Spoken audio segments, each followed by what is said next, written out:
So I built this computer for a friend of mine's son who's 10 years old about 2 years ago, and it's worked fine for 2 years. So I got a call last week that this computer no longer is putting out a video signal and the mouse doesn't work. So I went over to her place and I picked up the computer, brought it home, and lo and behold, they are correct. It does not put out a video signal anymore. So this is an 8th generation processor sitting in there, like an i5, with a Strix H370 F Gaming motherboard from Asus, and a nice Gigabite 2060 graphics card. And then it's being run by a Corsair power supply, and we have a Samsung 500 gig SSD for his operating system, but he's filled it up with games such as Overwatch, Fortnite, Valorant, and Roadblocks, and whatever else. So I got him a 1 terabyte blue Western Digital that he can put his games on and take them off the operating system hard drive. So that's a problem that he's going to have to fix. But the problem that we're having now is when this whole computer is sitting outside of the case, it works perfectly fine. And I can demonstrate that by manually firing it up. So it'll go into its boot sequence, and then there it is. Everything works fine.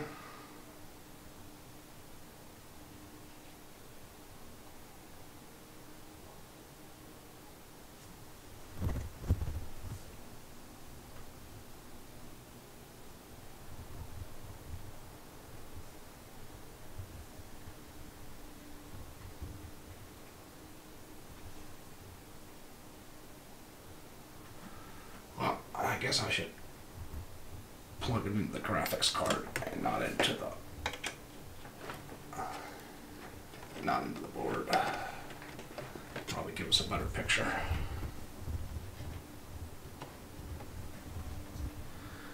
I guess he likes anime, but that's not what's causing the problem. So if I take this whole computer and I put it in this Fractal design case, it ceases to work. It will not boot, and it's acting like something that's grounding it out.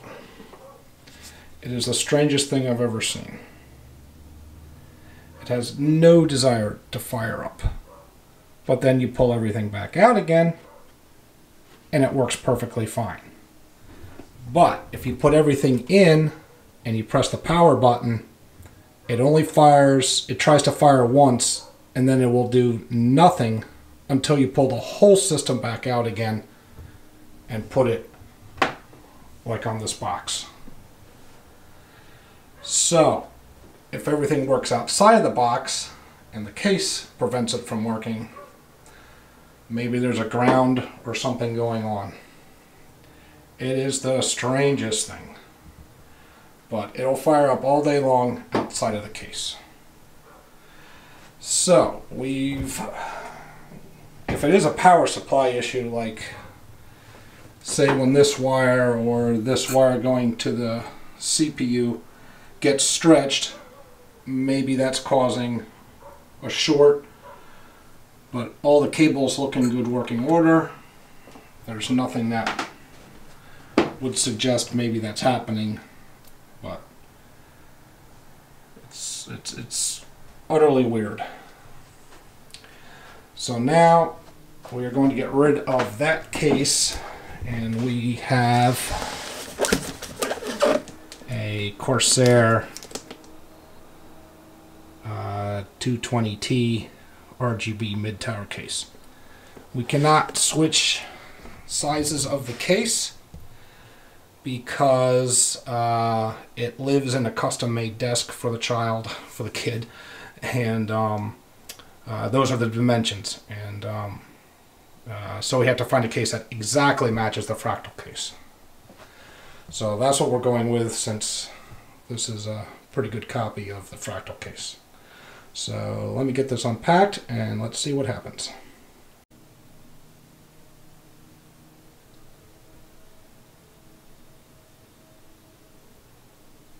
Alright, so here's the new case. And if you were looking at it from the side, you would swear to God it's almost a Fractal design case. But it's a Corsair case. I like the fact that it has light. It doesn't have like a super tint, so you can see like the insides of your build, even though you got a horrible reflection going on. It does come with 3 interior fans. I want to move this bottom fan. I'm going to move this bottom fan back into the corner there so we have some air going out. Alright, so let's get that done.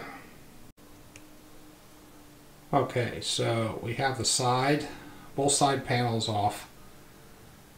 And as you can see, we have 3 RGB fans in the front, which is going to look nice. I want to pull this one out and put it back here so we have some airflow. Remember, this is not like an overclocking machine or anything. You just need solid airflow front to back. And then if you wanted to, you could put another one up here. But I like the Fractal doesn't do this, but I like the for your graphics card, the wire can come straight up. That's pretty nice. Alright, so let's see about this front panel here. So this is all metal. Very nice. And it just snaps out, I would assume. Okay, it just snaps out, so that's nice. Okay, so we have our 3 fans and we have a nice dust cover. It's being held on by some magnets. So we do need good dust prevention. His other machine was all the fans on the leading edges had a lot of dust on them, so he's going to have to be better at cleaning his computer up, because he's getting a lot of dirt and dust inside of his machine. So I have to teach him how to clean his machine. He's like 10 years old, so it's a bit of a learning curve. So let's pull this fan out and put it in the back, and I'll be back shortly. Alright, so I loosened the fan up. It's just sitting there, but I was looking over here and I can definitely see one of the things that's nicer on the Fractal case than on this one. On the Fractal case, these are metal. On this one, they're plastic. So the back of the case has the fan for the colors, for the RGB being wired into here, and then that will go into your motherboard. And then all the wires are out in front. So we just need to pull this out here and loosen this up. Alright, so this would plug into our motherboard. And now we should be able to pull the fan. Oh, hold on. We would have to unplug it up here too. Okay, now there we go. So this fan should now come out. Somehow come out.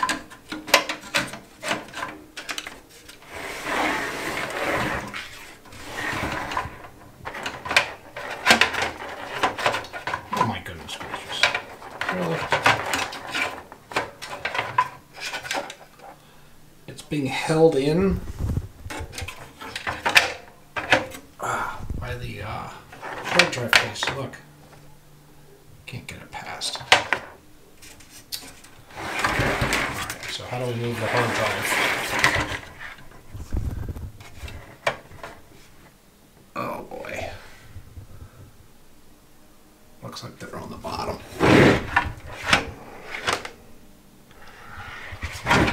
Alright, let me get this all worked out. I'll be right back. Okay, so the way they do this is on the bottom, there's 4 screws. If you keep the first 2 screws in and you loosen the back ones, then you can slide this back and forth. Alright, so here there's another screw right here which lets you have 3 different positions. Or maybe not. Okay, 2 positions.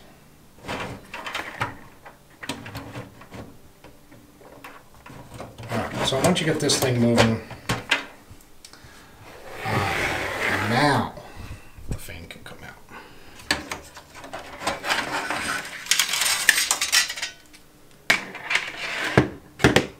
Alright, so there we go. Very good. Alright, so let me mount this on the back. I'll see you in a couple.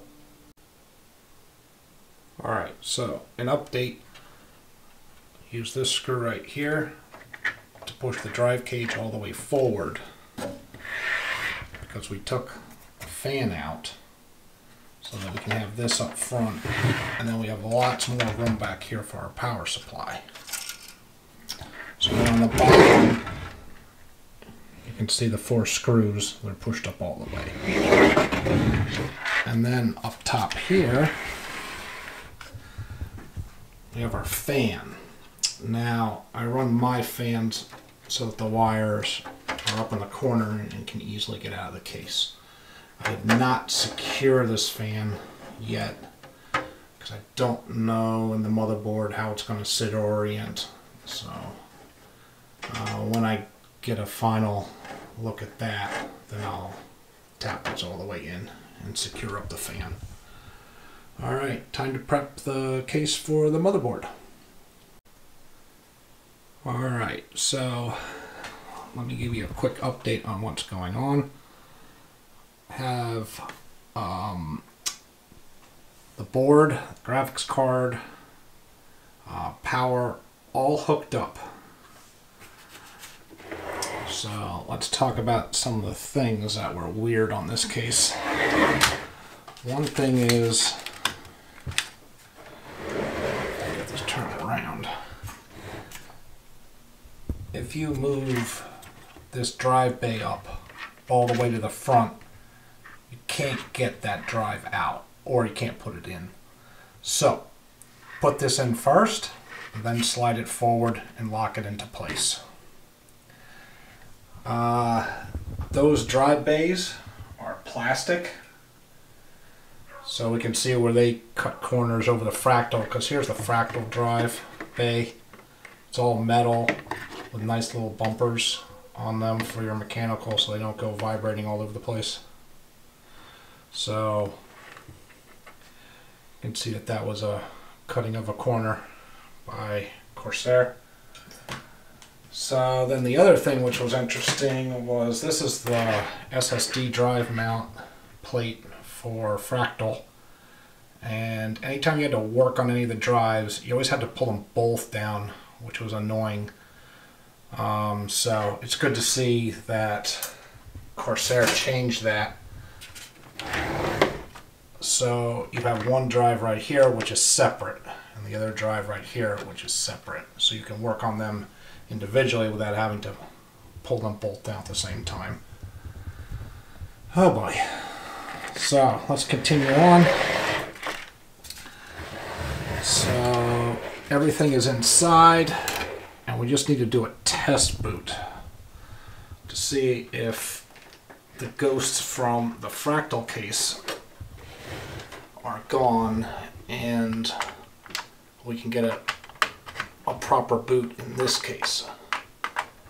If we cannot get a boot, then we might have a power supply problem, and the power supply might be our issue. And we do have on deck, because power plus supplies are so hard to get a hold of nowadays. This is a 700 watt pre-wired meaning that all the cables are plugged in and you use whatever you use, whereas a modular one like we have in this computer, you only use the cables that you need, which makes cable management way better. So let's see if we can manually fire this bad boy.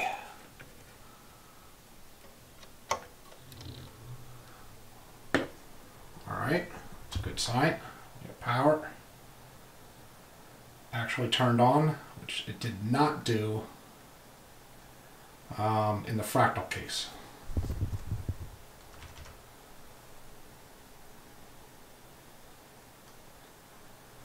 Okay, so we are in BIOS, which is good. That's excellent. That is excellent. Alright, come on. It keeps forgetting. I guess because it's been unplugged for so long. 24 hertz memory. 2400 hertz memory. Alright, that's excellent. That's good. Alright, makes me very happy. Now we can shut this down and let's finish wiring it all up. I'll be back in a little bit. Alright, so it's the next day on our troubled tower here, and let's see if we can just get it to fire up or do something. So let's plug it in here.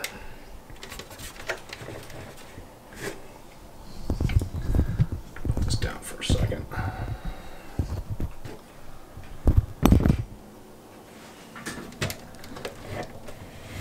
Okay, flip on the switch. We should have power. Alright, so we have power. Nothing is connected except for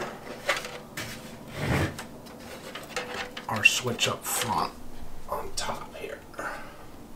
Everything is out, hard drives are out, front control is out, no audio, that's out. Only graphics cards, board power, and chip power. So this should post or do something. So let's see. Nothing. DOA. Alright. So let's unplug that and see if we can manually trigger it.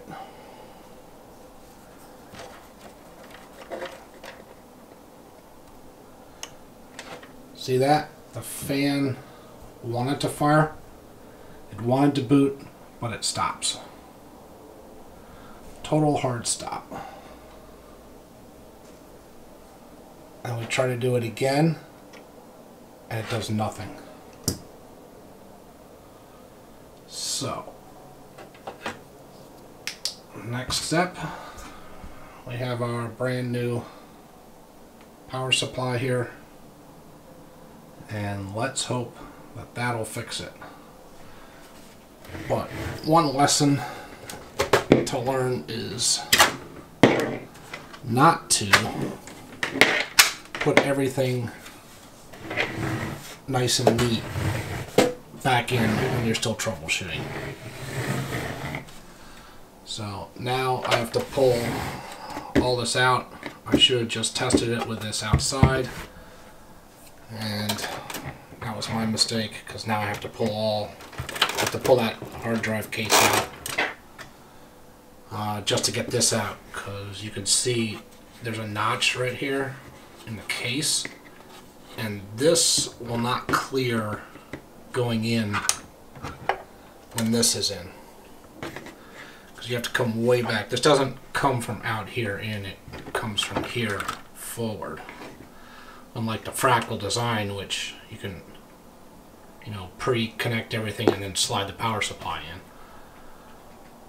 So I'll get back to you when I get that all done. Okay, we are back. We have our EVGA power supply plugged in. And I just ran all the wires to the front just to test before fighting with all the grommets. The one nice thing about this power supply is that it's a lot shorter than the Corsair one, so I'll have more room underneath for wires, so that's nice, because as you can see, you need room for wires. So let's try to get this thing to fire up.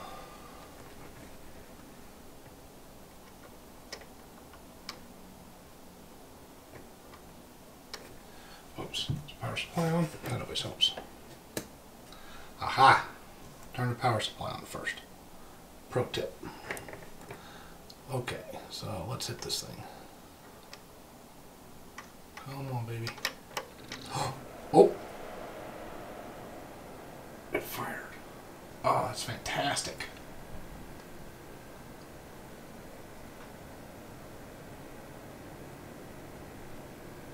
Alright.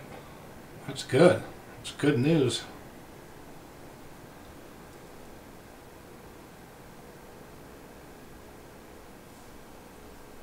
Alright, let's wire this in, and hopefully it solved our booting issue. Be back in a bit. Alright, so we are back. Everything is hardwired in. And let's give it a test boot. Alright, so all the fans are up and running. That's good. CPU fan is up and running. We have screen.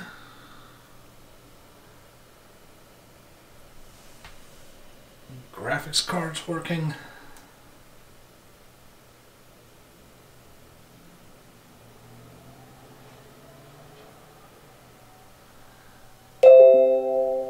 And we have picture. So I would say we got a good working computer now. And it was all because of a faulty power supply.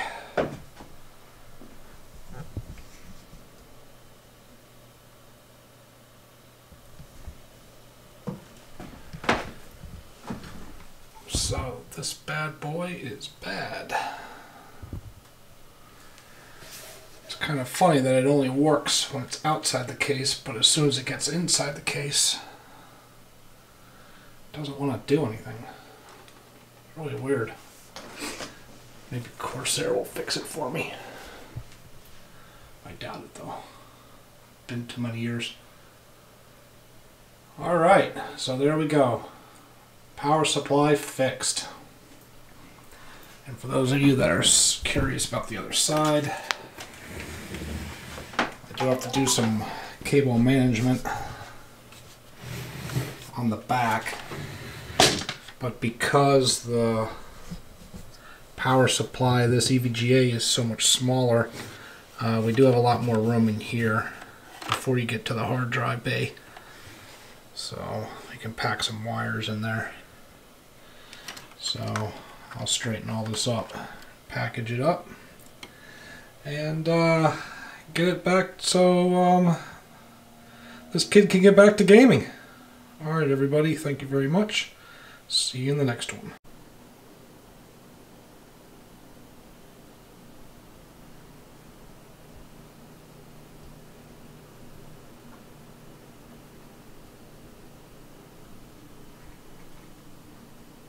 So just a little follow-up. It's been a couple days, and I was looking on this computer for doing some software updates to double check, just to make sure that he was the kid was up to date and the computer was working perfectly as it should be. And I came across huge amounts of malware, Trojan programs, hijack programs, and I couldn't go on. There's just no way that this computer was safe anymore. So I contacted his mother, and And I said, listen, we have two options. One, I try to get the malware and everything off, but I can't guarantee it. What if it has a keylogger? I said, what has he been doing? So she's been telling me that all he does is play games, but then he admitted that he's downloading and installing free games and doesn't really know what he's been putting on the computer over the past 2 years. So it had to be re-imaged. So that is what I'm doing now, and he will get a computer that's brand spanking new in the terms of software, and hopefully he will learn from his mistake. So as I conclude this video, I'll put up some of the screenshots I took of all the malware and everything on the computer. So check that out, and hopefully he will not do that anymore.